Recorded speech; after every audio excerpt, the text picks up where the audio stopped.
Hola, soy Raúl Jeremías Soriano Gómez y te invito a escuchar esta explicación. Vamos a continuar leyendo unos capítulos del profeta Ezequiel, uno de los profetas mayores que tenemos en el Antiguo Testamento. Nos habíamos quedado en el capítulo número 42. Estábamos hablando de las medidas del templo de Jerusalén que se iba a construir. Y estábamos hablando de todas las medidas totales del templo, tanto de las puertas como del edificio, del altar de madera, las celdas construidas, el atrio exterior, la puerta del sur, la puerta oriental, todas las partes que iban a conjuntarse para realizar el templo de Jerusalén. Y nos habíamos quedado en el número 42, vamos a seguir leyendo y escuchando cuáles son las otras medidas que faltan, y así le damos término a esta explicación con respecto a la construcción del templo de Jerusalén. Capítulo 42. El hombre me sacó después al atrio exterior hacia el norte y me hizo entrar en el conjunto de cuartos que quedaba al norte, frente al patio cerrado y el edificio detrás del templo. Este conjunto medía 50 metros de largo por el lado norte y 25 metros de ancho. Por un lado daba al patio interior, que tenía 10 metros de ancho, y por el otro lado daba al empedrado del atrio exterior. Tenía 3 pisos, cada uno de ellos más entrado que el de abajo. Frente a los cuartos había un pasillo de 5 metros de ancho y 50 de largo, que conducía al interior. Las puertas de los cuartos daban al norte. Los cuartos del piso superior eran más cortos que los del piso intermedio, y los de la planta baja, pues cada piso era más entrado que el de abajo. Estos cuartos estaban dispuestos en 3 pisos, pero no tenían columnas, como los cuartos del atrio, sino que los cuartos del piso superior quedaban más entrados que los del medio y los del inferior. La serie de cuartos del atrio exterior tenía una extensión de 25 metros. Por todo el frente de los cuartos corría un muro de 25 metros de largo, que quedaba al atrio exterior. En total, el pasillo medía 50 metros. Al piso inferior de estas habitaciones se entraba por el atrio exterior, es decir, por el oriente, por el lugar a donde llegaba el muro del atrio exterior. Hacia el sur, frente al patio cerrado y el edificio del occidente del templo, había también cuartos.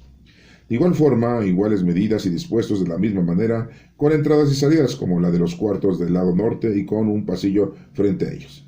Para llegar hasta los cuartos del lado sur había una puerta en donde comenzaba el pasillo, que estaba frente al muro de protección, entrando por el oriente. El hombre me dijo: tanto los cuartos del norte como los del sur, que están frente al patio cerrado, son cuartos sagrados.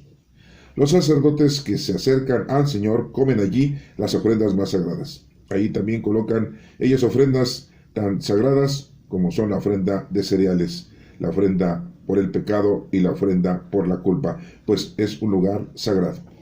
Una vez que los sacerdotes han entrado en el templo, no deben ya salir al atrio exterior, sin antes dejar allí la ropa con que estaban haciendo los servicios, porque esa ropa es sagrada. Para salir a donde está el pueblo, deben ponerse otra ropa.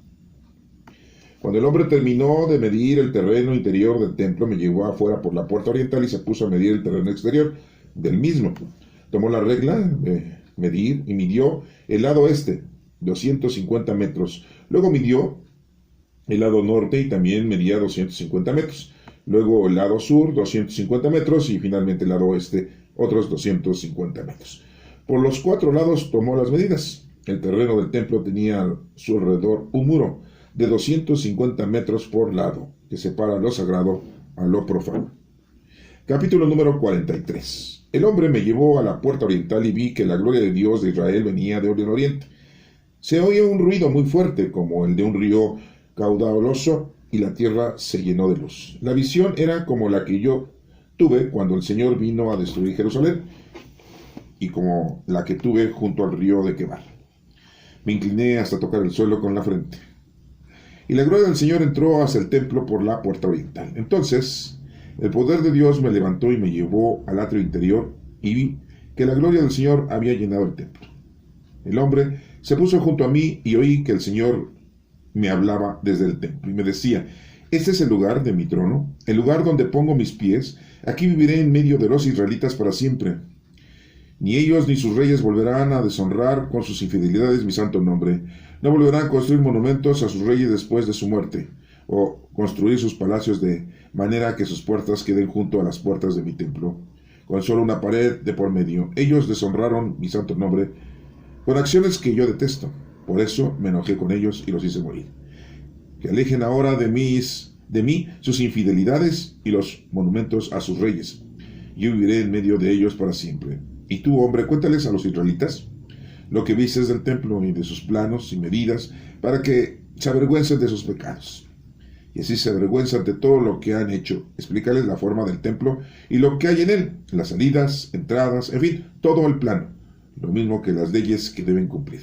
Dibújales todo esto para que tengan una idea clara del diseño y lo lleven a cabo. Escríbeles también todas las leyes para que puedan cumplirlas. Esa es la ley del templo. Todo el terreno que rodea el templo sobre el monte será un lugar sumamente sagrado. Esas eran las medidas del altar. Usando las medidas de antes, alrededor del altar había una zanja de medio metro de hondo y medio de ancho, la cual tenía por fuera alrededor un borde que se levantaba 25 metros. La base del altar era así: desde el fondo de la zanja hasta el borde del cuerpo inferior había 1 metro de alto. El cuerpo inferior sobresalía medio metro. El cuerpo central medía 2 metros de altura y sobresalía también medio metro. El cuerpo superior, que es de donde se suman los sacrificios, medía 2 metros de altura. Tenía 4 cuernos que salían hacia arriba. El cuerpo superior del altar era cuadrado, de 6 metros por lado. El cuerpo central también era cuadrado, de 7 metros por lado. La zanja que había alrededor tenía medio metro de ancho y el borde levantado tenía 25 centímetros de ancho. Los escalones para subir al altar daban hacia el oriente.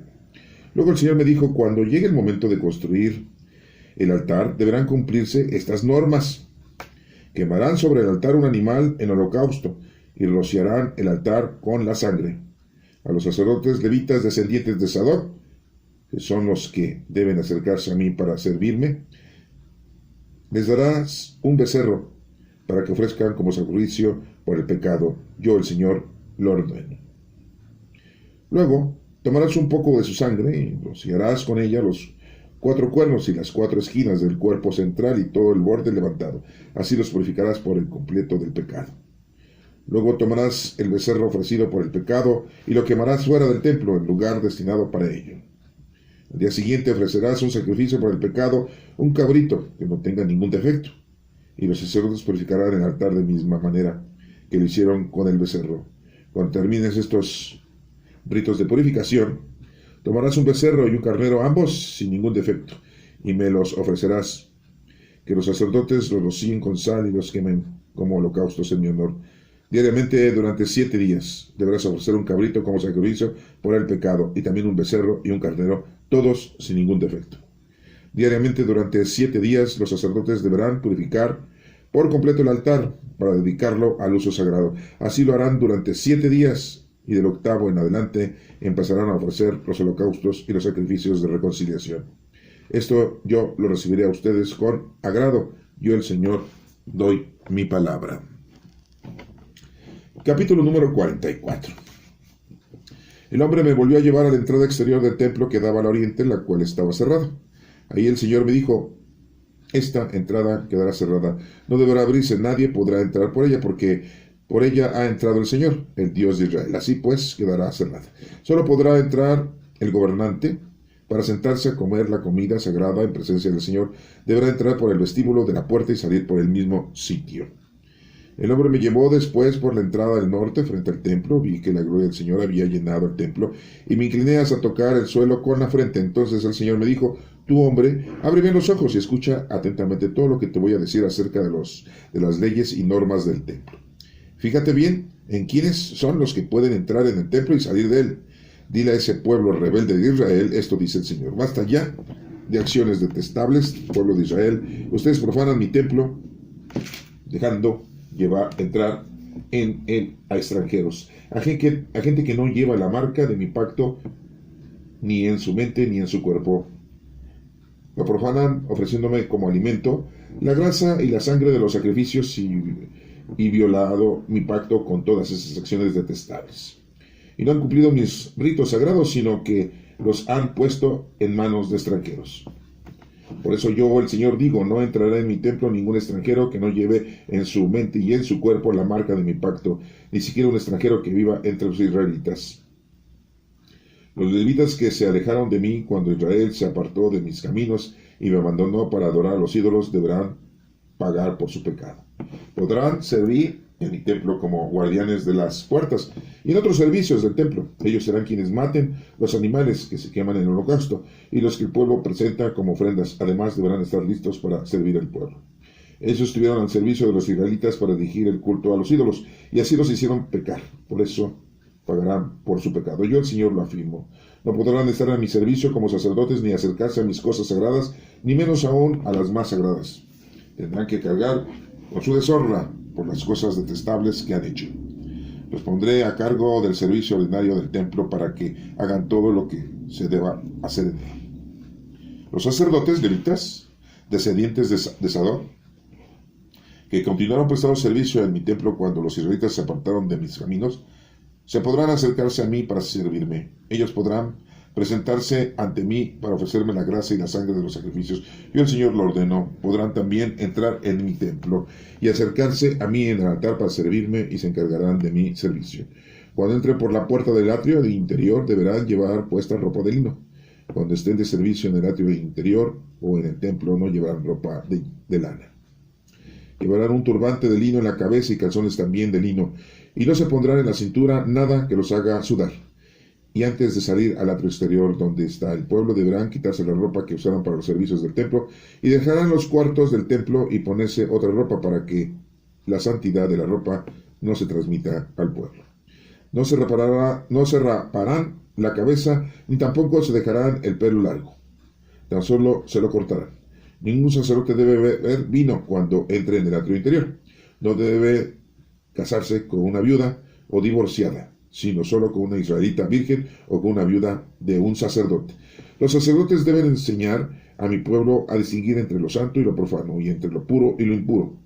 En los pleitos ellos actuarán como jueces y juzgarán según mis leyes. Cumplirán todas mis leyes y enseñanzas acerca de todas mis fiestas y respetarán como días sagrados mis días de reposo. Nunca deberán tocar un cadáver para no contaminarse, a menos que se trate del propio padre, la madre o un hijo o una hija, un hermano o una hermana no casada. Si lo hacen, deberán purificarse y después esperar aún 7 días. Cuando vuelvan a entrar en el atrio interior del templo para cumplir su servicio, ofrecerán un sacrificio por el pecado. Yo, el Señor, lo ordeno. Yo seré la única posesión que reciban los sacerdotes como herencia. No se les dará ninguna propiedad en Israel. Yo soy su propiedad. Podrán comer los cereales que los israelitas me ofrecen y los animales de los sacrificios por el pecado y por la culpa. Igualmente, todo lo que los israelitas me consagren serán para ellos. Los sacerdotes recibirán también lo mejor de las primeras cosechas y de todas las ofrendas. Y cuando ustedes preparen la masa para el pan, lo mejor se lo darán a ellos. Así, mi bendición descansará sobre las casas de ustedes.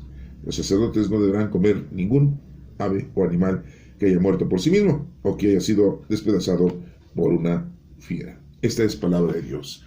Te alabamos, Señor. Bueno, pues hemos terminado, por decirlo así, de algunas indicaciones de la métrica de lo que se debe de llevar a cabo con respecto al templo. Les había yo dicho y explicado que pues, es algo muy difícil que se lo aprendiera de memoria Ezequiel. Recordemos que pues es una indicación que nuestro Padre Dios le está dando por medio de un personaje, que dice un nombre, ¿no? Vamos a decir que es un ángel del Señor. Y que todo esto pues lo tuvo que escribir Ezequiel para poderse acordar de él, porque es muy difícil acordarse de todas las medidas. Antes no había video ni había fotografías como para poder decir, tengo ahí las fotos de cómo debe de quedar todo el templo.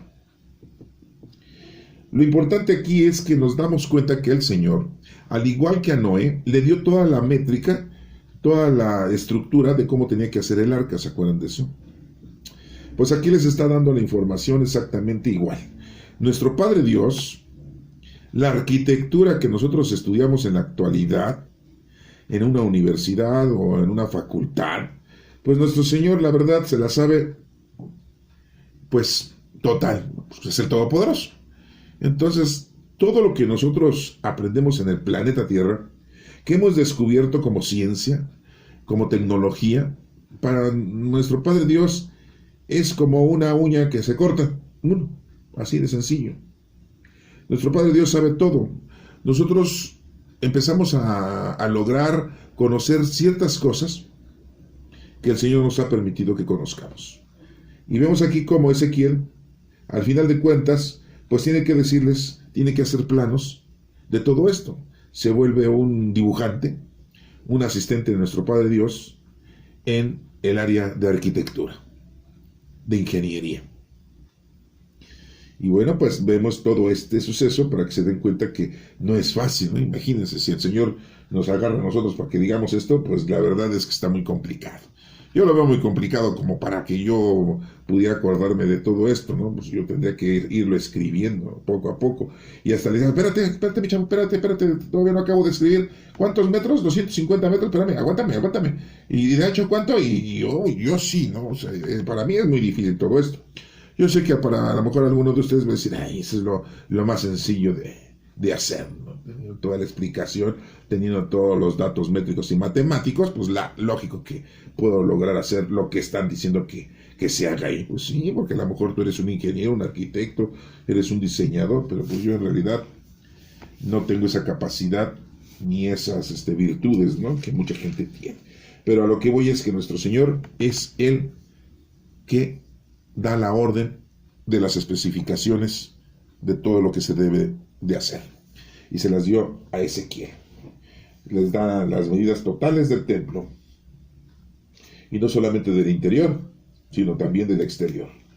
Y nos habla también del altar, de cómo debe de quedar el altar. Entonces, pues, es una parte muy importante porque en el altar es en donde se van a ofrecer los sacrificios, los holocaustos. Les había yo comentado en la anterior explicación de que nuestro Padre Dios les decía que ofrecieran un cordero, un sacrificio, un holocausto, para que se acordaran que primero está Él, y que tenían que ofrecer la primera cría que tuvieran ustedes de sus animales, porque primero está amar a Dios sobre todas las cosas. Y entonces, pues esa es la forma en la que nosotros podíamos haber entendido el por qué el Señor pide un sacrificio. Pero si ustedes se dan cuenta aquí, le está diciendo a Ezequiel, ¿sí? Le dice, por ejemplo, en el versículo número 22, vamos a retomar, en el versículo 22 del capítulo 43, luego tomarás el becerro ofrecido por el pecado y lo quemarás fuera del templo en lugar destinado para ello. Oye, pobres becerros, ¿no? Hijo, imagínense, ¿no? Nacieron para ser sacrificados. Pues de todas maneras nacen y nos los tragamos, ¿no? Los matamos y nos los comemos. El día siguiente ofrecerás un sacrificio por el pecado, un cabrito que no tenga ningún defecto. Pobres cabritos también, ¿no? Sí.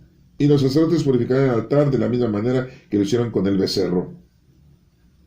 Cuando termines estos ritos de purificación, tomarás un becerro y un carnero, ambos sin ningún defecto. Entonces, fíjense cómo se están utilizando un tipo de animales que podríamos decir que son dóciles, que son algo domesticables, que son pasivos los animales, no son animales agresivos, no son fieras. Se dice que son animales para el servicio y para la alimentación del ser humano. Y los están ofreciendo a nuestro Santo Padre. Y dice, diariamente durante 7 días deberás ofrecer un cabrito. Imagínense. 7 cabritos, pobres cabritos. El octavo dijo, me salvé. No, a ti te vamos a matar para comerte. O sea, pobres cabritos, ¿no? Nacieron para morir. ¿Sí? Después nos sigue diciendo ahí. Y también un becerro y un carnero, todos sin ningún defecto. O sea, durante 7 días iban a ofrecerle eso. El número 7 significa plenitud. Un día por la semana. Se habla de los 7 días en que el Señor, sí, hizo el hombre, hizo el mundo y descansó. Diariamente, durante 7 días, los sacerdotes deberán purificar por completo el altar para dedicarlo al uso sagrado. Y así lo harán durante 7 días. Y del octavo en adelante empezaron a ofrecer los holocaustos y los sacrificios de reconciliación. Esa era la forma en que el Señor, nuestro Padre Dios, había pedido para que pidieran perdón, se arrepintieran, se reconciliaran con nuestro Señor.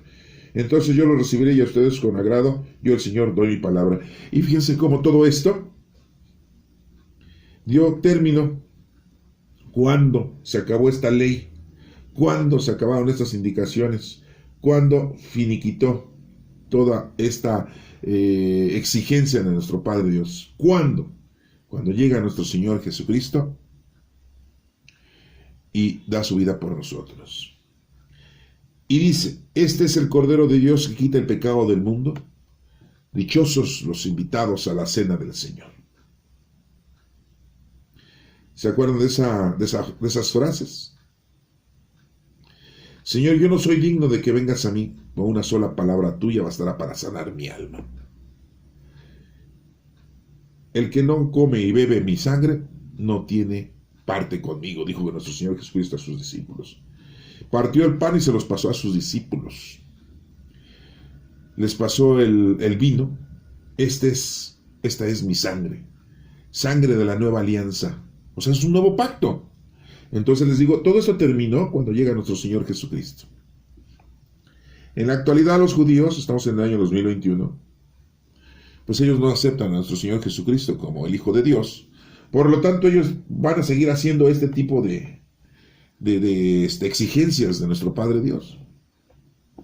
Y nuestro Señor Jesucristo ya se ofreció como Cordero máximo para perdonarnos nuestros pecados. Y aquí dice, y el octavo en adelante empezaron a ofrecer los holocaustos y los sacrificios de reconciliación. Nos sigue diciendo en el número 44, dice, el hombre me volvió a llevar a la entrada exterior del templo, que daba al oriente, la cual estaba cerrada. Y le empieza a decir que nadie debe entrar por aquí, nadie debe salir por aquí, que el hombre me llevó después por la entrada del norte, frente al templo, vi la gloria del Señor, había llenado el templo y me incliné hasta tocar el suelo con la frente. El símbolo de adoración. ¿A quién hay que adorar? A nuestro Padre Dios. A nadie más, ¿eh? Que yo paso por la iglesia y me hinco, que yo paso por el templo y me hinco, ¿sí? Dentro de la iglesia católica, en un único lugar en donde debes de hincarte, es enfrente de donde está el Santísimo, el Sagrario, donde sabemos que está el cuerpo y sangre, alma y divinidad de nuestro Señor Jesucristo. Porque así lo conviene, los sacerdotes por generación hacen lo que en el Evangelio de Lucas dijo nuestro Señor Jesucristo: hagan esto en memoria mía. Repetir, sí, esa liturgia en la misa, ese sacrificio de Cristo en el Calvario, ese recordatorio para que lo tengamos nosotros siempre presente. Entonces el Señor me dijo: tú, hombre, abre los ojos y escucha atentamente todo lo que te voy a decir acerca de las leyes y normas del templo. Entonces, eran leyes y normas que tenían que cumplir. Yo me pregunto, y quiero que ustedes hagan también esa pregunta o hagan esa observación. El Señor les dictó un montón de normas y de leyes a los israelitas, y esta forma de cómo se tenían que conducir los sacerdotes dentro del templo, que tenían que quitarse la ropa para salir a ver a la gente, al pueblo, y que la ropa que habían usado dentro de la zona sagrada, la debían de depositar ahí adentro. Y tiene otras exigencias de los sacerdotes, ¿sí? ¿Cuáles son esas otras exigencias? Aquí nos dice: cuando entren por la puerta anterior, deberán llevar puesta ropa de lino, no otro tipo de ropa, ¿eh? Cuando estén de servicio en el atrio interior o del templo, no llevarán ropa de lana. O sea, la ropa de lana no era apropiada, la de lino sí. Llevarán un turbante de lino en la cabeza y calzones también de lino, y no se pondrán en la cintura nada que los haga sudar. No deben de desprender el sudor de su cuerpo, ¿sí? Ahora sabemos lo que significa el sudor, ¿no? Son transpiración sale del cuerpo humano, ¿sí? Ese humor, ese mal humor, por decirlo así, esa sudoración nos hace limpiarnos, ¿no? Nosotros como seres humanos, ¿no? Es muy necesaria la sudoración. Nada más que hoy en la actualidad pues mucha gente no le gusta sudar, que porque huelen mal y porque nos bañamos. Bueno, pues se dan cuenta el por qué el Señor les dice que no deben de usar ropa de lana, porque con la lana iban a sudar, les iba a dar calor, y si se ponían algo en la cintura, pues iba a estar sujeto a que no tuvieran una buena ventilación e iban a conservar el calor y iban a sudar, y por lo tanto de su cuerpo iban a desprender ese mal humor, esas bacterias. Hoy todo esto, bueno, pues nosotros lo sabemos en la actualidad por la ciencia médica que tenemos ya más avanzada, ¿no? Pero entonces pues, la gente dice, no sé por qué el Señor nos está pidiendo esto, pero no entiendo por qué me lo pide, pero así lo tengo que hacer. Pues sí, porque a veces no entendemos las cosas del Señor, pero así las tenemos que hacer, para bien de nosotros. Y antes de salir al exterior, donde está el pueblo, deberá quitarse la ropa que usaron en los servicios del templo. Y dice ahí, dejarla en cuartos. Dice, no se raparán la cabeza, ni tampoco se dejarán el pelo largo. Tan solo se lo recortarán. Tipo Beatle, ¿verdad? Sí. Así eran los Beatles, no se dejaban el cabello muy largo, pero sí se lo cortaban. Ningún sacerdote debe de beber vino cuando entre en el atrio interior. Nada de vino. ¿Sí? Y nos dice otra indicación, fíjese, no debe casarse con una viuda o divorciada, sino con una israelita virgen o con la viuda de un sacerdote. La consagración que se hacía a los sacerdotes no solamente era hacia los sacerdotes varones, sino hacia su esposa, sus hijos, sus hijas, a todos sus descendientes. Acuérdense que la tribu de Leví era la destinada a estos menesteres. ¿Quién era Leví? Pues uno de los 12 hijos de Jacob. ¿Sí? Bueno, y esa era la descendencia que se iba a dedicar al sacerdocio. Los sacerdotes deben enseñar a mi pueblo a distinguir entre lo santo y lo profano. En la actualidad, ¿sí nos enseñan eso? ¿O se dedican a vender nichos? ¿O están enclaustrados y encerrados en sus cuartos, en sus cloacas, en sus capillas, en sus iglesias? ¿Nos enseñan? Sí. Entre lo puro y lo impuro. Y los pleitos ellos actuarán como jueces y juzgarán según mis leyes. O sea, que tenemos que juzgar según las leyes divinas, no según las leyes de los hombres. Cumplirán todas mis leyes y enseñanzas acerca de todas mis fiestas, y respetarán como días sagrados mis días de reposo. Mis días de reposo. Pues no que nada más había un día de reposo. ¿Cuál era el día de reposo nada más? Pues el séptimo día, ¿verdad? El sábado. Y aquí dice, respetarán como, ¿sí? Y respetarán como días sagrados mis días de reposo. Hoy en día nosotros, los cristianos, los católicos, festejamos la resurrección de nuestro Señor Jesucristo. ¿Qué día? No el sábado, que se debe respetar, sino ¿qué día? El domingo. Nuestro Señor Jesucristo ya nos puso las cosas más fáciles. ¿Sí? Porque nos dice, no tomes en cuenta tus pecados, sino la fe de tu iglesia. ¿Y cuál es la fe? Las obras. ¿Y cuál es la fe de la iglesia? ¿Quién es la iglesia? Pues nosotros. Nosotros somos la iglesia, ¿eh? La iglesia no son los templos materiales que están construidos, no. La iglesia la formamos nosotros. ¿Sí? El conjunto de seres humanos que tenemos fe y creemos en Dios. Nosotros somos la iglesia. Bueno, sigue diciendo, nunca deberán tocar un cadáver para no contaminarse, a menos de que se trate de su propio padre. Pero de todas maneras se tienen que purificar después, les dice.